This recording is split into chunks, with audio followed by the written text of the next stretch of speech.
Ladies and gentleman, ಹಿರಿಯ ಶಾಸಕ ಶಾಮನೂರು ಶಿವಶಂಕರಪ್ಪ ಅವರ ನಿಧನದಿಂದ ತೆರವಾಗಿರುವಂತಹ ದಾವಣಗೆರೆ ದಕ್ಷಿಣ ವಿಧಾನಸಭಾ ಕ್ಷೇತ್ರದಲ್ಲಿ ಕದನ ಕಣ ಕಾವೇರಿದೆ. ಸಿಎಂ ಸಿದ್ದರಾಮಯ್ಯ, ಡಿಕೆ ಶಿವಕುಮಾರ್ ಆದಿಯಾಗಿ ಕೈ ನಾಯಕರು ತಮ್ಮದೇ ಪಕ್ಷದ ಹಿಡಿತದಲ್ಲಿದ್ದಂತಹ ಕ್ಷೇತ್ರದಲ್ಲಿ ಕಾಂಗ್ರೆಸ್ ಅನ್ನ ಗೆಲ್ಲಿಸೋದಕ್ಕೆ ನಾನಾ ತಂತ್ರಗಾರಿಕೆಯನ್ನ ಮಾಡ್ತಾ ಇದ್ದಾರೆ. ಈಗ ಅಳೆದೋ ತೂಗಿ ಕೈ ನಾಯಕರು ಒಂದು ಮಹತ್ವದ ನಿರ್ಧಾರಕ್ಕೆ ಬಂದಿದ್ದಾರೆ. ಹಾಗಾದ್ರೆ ಶಾಮನೂರು ಕುಟುಂಬಕ್ಕೆ ಈ ಬಾರಿ ಟಿಕೆಟ್ ಸಿಗೋದಿಲ್ವಾ? ಯಾರಿಗೆ ಟಿಕೆಟ್ ಅನ್ನ ನೀಡೋದಕ್ಕೆ ಕೈ ನಾಯಕರು ನಿರ್ಧಾರ ಮಾಡಿದ್ದಾರೆ? ಅದೆಲ್ಲವನ್ನ ಕೂಡ ನೋಡ್ತಾ ಹೋಗೋಣ. ವೀಕ್ಷಕರೇ, ನೆಲ ಜಲ ಭಾಷೆಗಾಗಿ ಪ್ರಾಮಾಣಿಕ ಪತ್ರಿಕೋದ್ಯಮ. ನೀವು ನೋಡ್ತಾ ಇದ್ದೀರಾ ಫೋಕಸ್ ಟಿವಿ. ನಾನು ನಿಶ್ಚಿತ.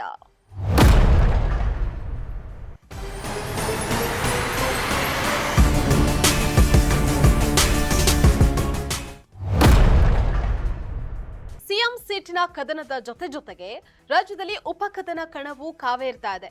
ಶಾಮನೂರು ಶಿವಶಂಕರಪ್ಪ ಅವರು ಪ್ರತಿನಿಧಿಸ್ತಾ ಇದ್ದಂತಹ ದಶಕಗಳಿಂದ ಕೈಕೋಟೆಯಾಗಿರುವ ದಾವಣಗೆರೆ ದಕ್ಷಿಣದಲ್ಲಿ ಹೇಗಾದ್ರೂ ಪಾರುಪತ್ಯ ಸಾಧಿಸೋದಕ್ಕೆ ಬಿಜೆಪಿ ನಾನಾ ಕಸರತ್ತನ್ನ ಮಾಡ್ತಾ ಇದೆ.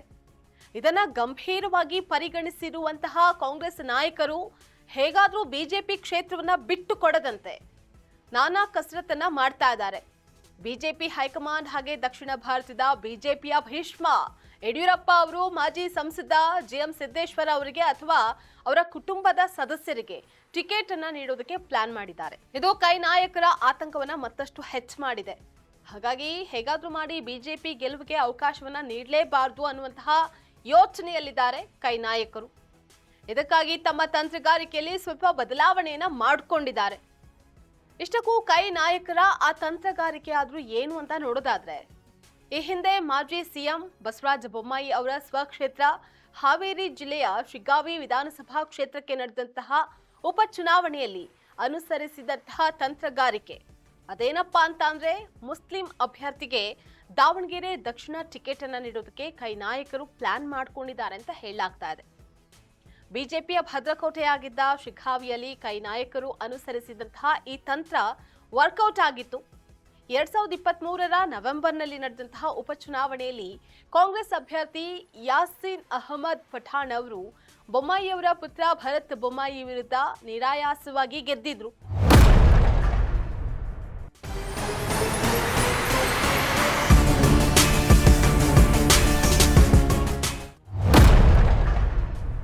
ಅಲ್ಲಿವರೆಗೆ ಬಿಜೆಪಿಯ ಭದ್ರಕೋಟೆಯಾಗಿದ್ದ ಶಿಗ್ಗಾವಿ ಕೈ ವಶವಾಗಿದೆ.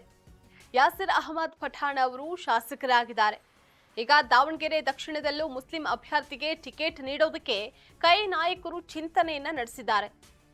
ಆದ್ರೆ ಅದು ಎಷ್ಟು ಮಟ್ಟಿಗೆ ವರ್ಕೌಟ್ ಆಗತ್ತೆ, ಇದಕ್ಕೆಲ್ಲ ಶಾಮನೂರು ಕುಟುಂಬದವರು ಅಷ್ಟೊಂದು ಸಲೀಸಾಗಿ ಒಪ್ಕೊಳ್ತಾರಾ ಅನ್ನುವಂತಹದ್ದೇ ಸದ್ಯದ ಪ್ರಶ್ನೆ.